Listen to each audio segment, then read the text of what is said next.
That is, I think it's incorrect. And it definitely was unsettling. Everyone goes through so much. And plus Sally Rooney blurred this. Painful. I would never want to go there myself, but my own personal winner for the Women's Prize of 2021.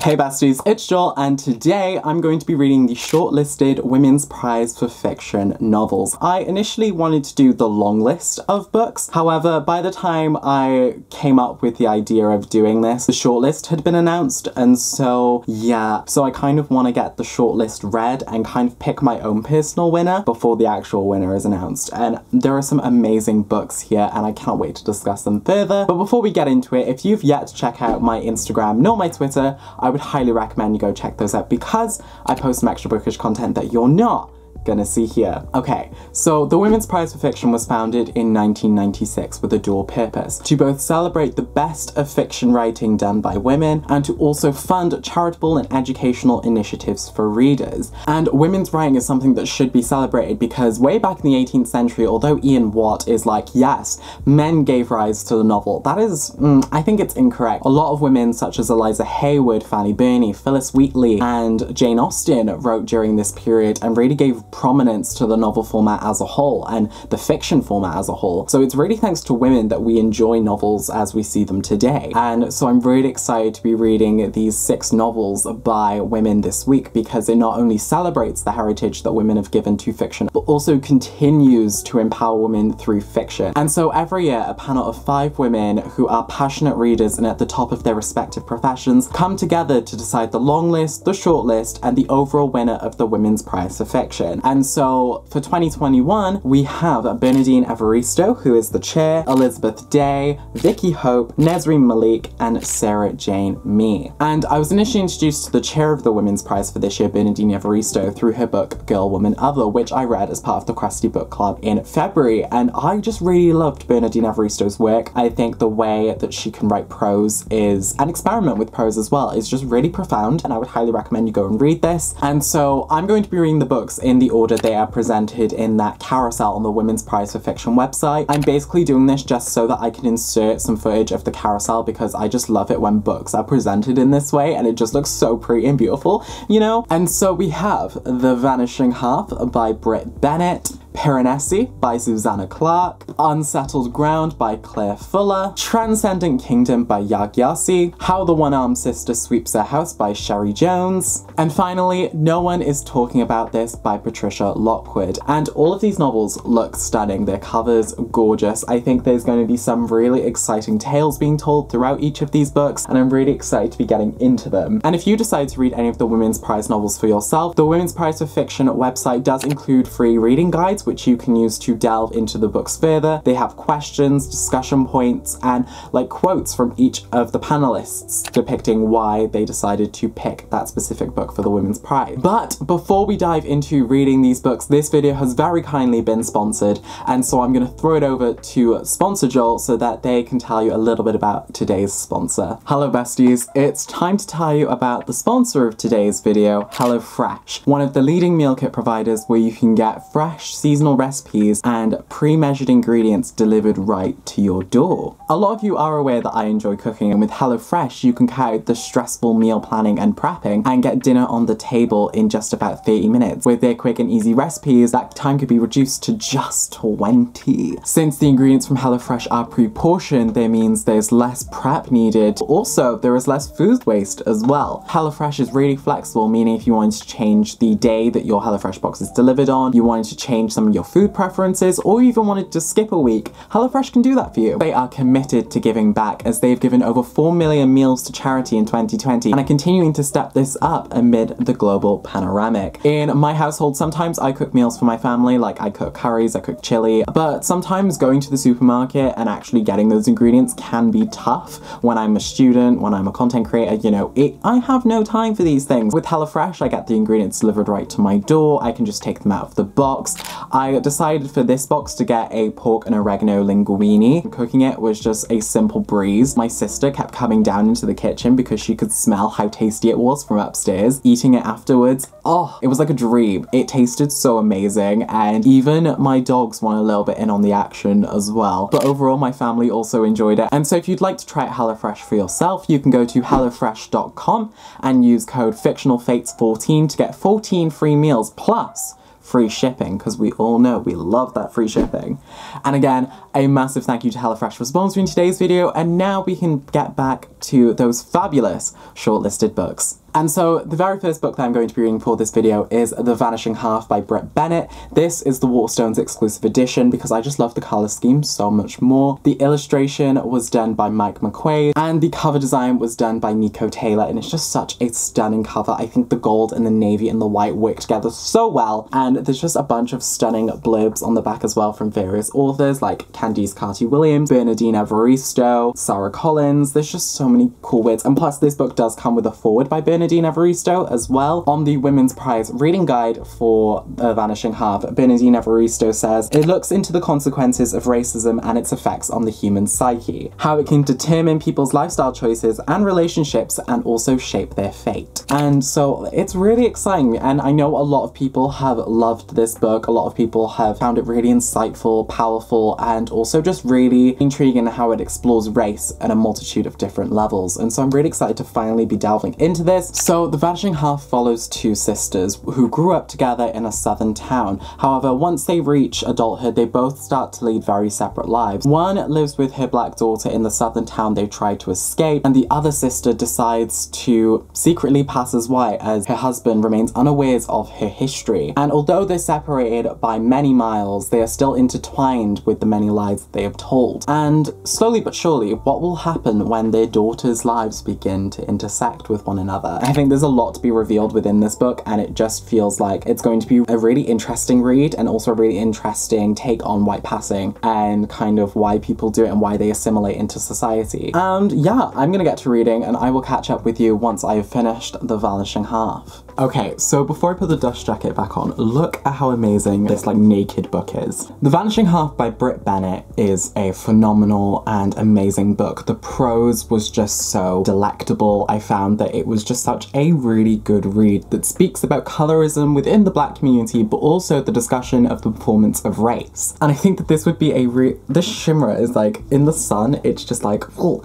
I think this would be a really good book to analyze in terms of the performance of race, but also how black women have often had to assimilate themselves within white societies in order to survive. And we see this through Stella, who basically passes as white in order to assimilate and also survive within the society because she is not able to succeed as much if she lived a life as a black woman. And it really speaks to the consequences of the loss of identity and also the loss of family that you experience through assuming a different identity. And it's really interesting, this book, because I think it shows the differences between someone who is in fear of assuming a new identity versus someone who is able to live their true selves fully, as we see through the character of Reese. I think it's just so amazing the way that this book is able to speak to such nuance. I'm so excited to see more writing from Britt Bennett. I think I'm definitely going to be checking out The Mothers in the next few months, and I can definitely see why this was nominated for the Women's Prize novel because it was just so good and it was very emotional at some points. I think that it definitely tugged on my heartstrings a bit, but also we got to see the evolution of different attitudes as we see through the differences between Desiree and Jude and Stella and Kennedy, and I think that all four women are just really well portrayed within this story, and I think like I would definitely love to see an adaptation of this in some way. But yeah, it's really good. It's really good. I would recommend that you go pick this up. And now we're going to be moving on to the second book in the women's fiction shortlist, and that is Piranesi by Susanna Clarke. This one was picked because it is utterly transporting. It spirits you away into a fascinating universe that stays with you long after you've put the book down, and this was a quote by Nesri Malik. This book just looks so cool. I mean, like, the front cover is giving me like Pied Piper vibes, but also as you take the dust jacket off, I'm gonna do this right away, Piranesi. and it's just so cool. The design was done by David Mann and the illustrations were by Shutterstock. Oh my gosh, wait, Susanna Clarke wrote Jonathan Strange and Mr. Norrell. I know Asia picked that book up recently. I'm gonna DM her that. This seems really cool and I'm looking forward to reading it. A lot of people have told me it's been amazing, like a lot of you on Instagram have done that, and I cannot wait to read it. This book basically follows Piranesi, who has always lived within the house and has no memory living anywhere else. And in his notebooks, he details the labyrinths of corridors, the thousands of statues, the tides that thunder up staircases, and the clouds that move through the upper halls. And twice a week, Piranesi is visited by the other, and the other times he brings food and tributes and water lilies to the dead, a number of skeletons that inhabit the house. However, one day, he begins to see messages, scratchings, and scribbles of things throughout the house, and Piranesi discovers that he is not alone within the house anymore, and begins to wonder who and what do they want. Are they going to bring destruction as the other tells them, or will they reveal things about the other and the house that Piranesi had never thought of before? I'm really excited to be getting into this. I think it's gonna be really eye-opening and amazing. I've been dying for like a really cool, obscure fantasy, so I'm really excited. I'm gonna get to reading Piranesi and I'm gonna catch up with you once I've finished, and yeah, see you soon. Hello besties, so I finished Piranesi by Susanna Clarke, and before I get into what I liked about this book, I do have to admit that I almost DNF'd it. Throughout the first 82 pages, I just found myself a little bit bored of like the meticulous descriptions and repetitiveness of Piranesi describing statues and avenues and halls and stuff all over and over again. And as someone with ADHD, I just found myself like tuning out of the book a lot, and it was a lot to get through. It took me quite some time to actually get through the first 82 pages, but then from part 3, The Prophet, and like page 83 onwards to the very end, it was good. It was so good. Like I think the plots really started to kick in then, and the intrigue and the mystery and a lot of like what made this novel amazing started to kick in. And I just find that Piranesi is just such an intriguing character. There's just some of the things he says in the book that are just so beautiful, like this line that says, "The beauty of the house is immeasurable, its kindness infinite." The novel can really be analysed. There's multiple avenues you can take it. You can look at the themes of ambition, identity, and religion within Piranesi, because there's definitely ways in which Piranesi reveres the house as some kind of religious entity, the conflict that he has with his identity in the story, and also the ambition of a lot of the characters to do with the house and other things. Susanna Clarke has a way with writing in like the latter part of the novel that is just amazing, but if you can make it through the first 82 pages, you'll have a fantastic time afterwards, I assure you. It is really good. It is really good. Now we're moving on to the third novel that has been shortlisted for the Women's Prize, and that is Unsettled Ground by Claire Fuller. One thing that I noticed when looking up this book is that Claire Fuller actually graduated from the University of Winchester with an MA in critical and creative writing, which is the same university that I literally just finished in with my creative writing and English literature degree. I just found that to be such a cool link between the two of us. The cover looks really stunning. The jacket painting was by AKG Images and the jacket design was by Nathan Burton. So yeah, it does look really pretty. All the flowers are kind of like wilted. I think some of the fruit is also rotten. So it's very like unsettling, like unsettled ground. It's very unsettling. Also, we have a quote that says, "A latter-day Daphne du Maurier," and I know that Jack Edwards and my friend Victoria have been wanting me to read Rebecca. I'm getting to it at some point, and according to the Women's Prize, Sarah Jane Mee, who is a 2021 judge, said that Unsettled Ground is heartbreaking, it's real, and deals with issues that I think are often overlooked in fiction, as well as society as a whole. And so I'm really excited to get into this. So this follows twins Jeannie and Julius, who have always been different from other people, and at 51 they live with their mother Dot in rural isolation and poverty. And in their old cottage they make music, and in the garden they grow and sometimes kill what they need to eat to survive. But when Dot dies suddenly, threats start raining down upon them, and Jeannie and Julius would do anything to protect their small sanctuary against the threats of the outside world. And as their mother's secrets begin to unravel, everything they thought they knew about their lives is put at stake. And so, according to this, Unsettled Ground is a heart-stopping novel of betrayal and resilience, love and survival. It is a portrait of life on the fringes of society that explores with dazzling emotional power how we can build our lives on broken foundations and spin light from darkness. I'm really intrigued about Unsettled Ground and to see how it discusses poverty. And also I'm really intrigued to see the role that music is going to play, because it's mentioned in the synopsis, so it's probably going to be quite a key theme within the novel. And so yeah, I'm going to get to reading Unsettled Ground, and I will catch up with you once I've finished, give my whole thoughts and feelings, and then we'll move on to the next book in the shortlist. Hi besties, so I finished Unsettled Ground by Claire Fuller, and it definitely was unsettling. Jeannie and Julius's story is definitely one that is wreaked with a series of unfortunate events. It was very harrowing and very sad to read their story because of all the things that they go through, one dealing with the death of their mother, which actually happens right at the beginning of the book, and I found the first chapter to be written so wonderfully for a death that is taking place. I think the symbolism of the poker was also really nice. That's the thing. This book was good, but like I'm not gonna say it was great. This was just such a dreary read that like I found no joy in reading it. It definitely showcased a lot of the things that people through poverty face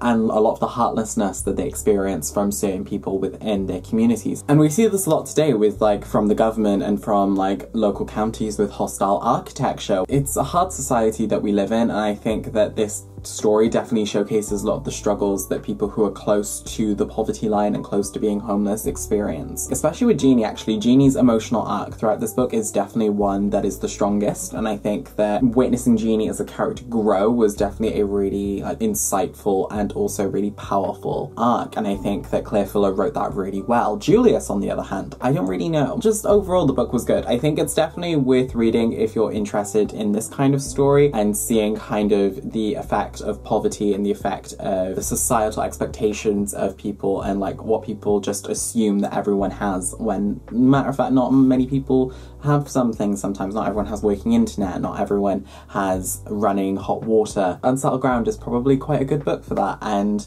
yeah, it was a good read. The next book I'm going to be reading then for the Women's Prize 2021 shortlist is Transcendent Kingdom by Gyasi, which, as quoted by the 2021 judge Vic Hope, I couldn't sleep the night I read this. There was so much to think about. For one, can we just talk about how beautiful the cover design is? This is just so stunning. I think it's beautiful. The jacket design was done by Nathan Burton, and yeah, and I think, oh, the end papers as well as just amazing. I think The Vanishing Half and Transcendent Kingdom win the Women's Prize for the best cover. And so this follows Gifty, who as a child asked her parents about the journey they took from Ghana to Alabama, seeking an escape in myths of heroism and romance. However, when her father and brother quickly succumb to the hard reality of immigrant life in the American South, their family of 4 quickly becomes a family of 2, and Gifty's dream life that she has been wondering of all these years slips away. And so years later, desperate to try and understand the addiction that took her brother away, Gifty turns to science for her answers. But when her mother comes to stay, Gifty learns that their tangled traumas are deeper than she originally thought. And tracing her family's story through continents and generations will take her deep into the dark heart of modern America. And so Transcendent Kingdom is a searing novel about a family ravaged by forces both within and beyond their control. It is a story of love, loss, and inheritance, and the myriad of ways we try to rebuild our lives from the rubble of our collective pasts. And so I'm super excited to get into this. I think it's going to be really gripping, really intriguing, and so I'll get to reading this and I'll catch up with you once I've finished, give you my whole thoughts and everything as per usual. I'm sorry for slapping you. Hello besties, and so I finished Transcendent Kingdom by Gyasi, and this was a phenomenal book. I think the conversations about religion, faith, science versus theology, I think there was some really interesting conversations going on here, and especially in the dynamic of family and kind of estranged familial relationships. I think Gifty as a character is just so complex, and I think the way that she has a different kind of relationship with God, with her mother, father, and brother as well, and how they all each in their own way kind of influence what she does. And I think that especially Gifty's mother, she's such an interesting character to analyze as well, and I think the way that Gifty interacts with different people in this book is also really intriguing as well, because it really shows like not a cynical worldview, but kind of her lack of faith within people because she has been let down before. And so it's really interesting to see her be so guarded, because it's definitely something that I relate to a lot, purely with like my own personal trauma and stuff, where like I'm afraid of opening up to people. I'm excited to read more of Gyasi's work. I think I'm going to try and read Homegoing within the next few months. And so the next book that I'll then be tackling is How the One-Armed Sister Sweeps Her House by Sherry Jones. And according to the Women's Prize Reading Guide, Elizabeth Day, who is a 2021 judge, notes that a tale of violence, loss and love in Barbados, seen through raw, very vivid voices. And via Goodreads, I did see that there are quite a few trigger warnings for this book.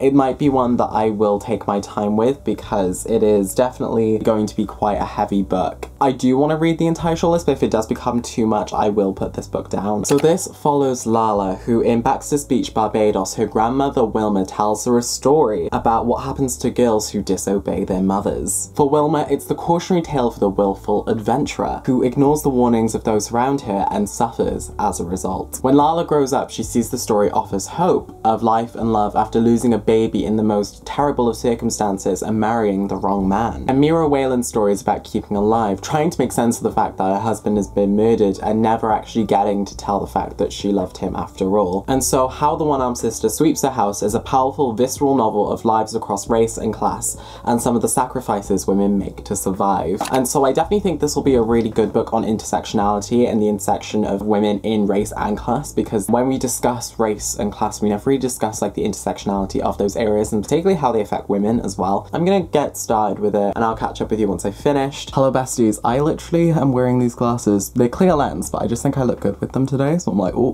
plus I kind of need to get a haircut soon. I finished How the One-Armed Sister Sweeps Her House by Sherry Jones, and this was a very, very dense novel. It was very heavy in the topics that it tackled, and I do have the trigger warnings listed because I did forget to mention in the previous clip, but we do have domestic abuse, death of a baby, murder, rape, incest, infidelity, misogyny, gaslighting, and victim blaming. Those are the trigger warnings that have been listed on Goodreads. It's very hard. It was very hard to get through this book because of the way I was feeling for these characters, the way I was feeling for Lala and her story, the way that a lot of these characters were being affected by just the situations around them, and it was very hard. It was very emotional, and it's intense, and it does take a lot out of you. I did take a few breaks through this. I also like switched between the physical book and the audiobook quite a lot, but it's a very raw and emotional story. This could definitely be analysed in terms of the intersectionalities of race and class and sexism as a whole, and I think that Sherry Jones's prose is also really good, and her writing style is one that initially did take me a little bit of getting used to, but after that, the writing was very raw. I'm reluctant to kind of recommend this book to people purely because of the content of this book. Ensure that you have a safety network nearby, because this does get quite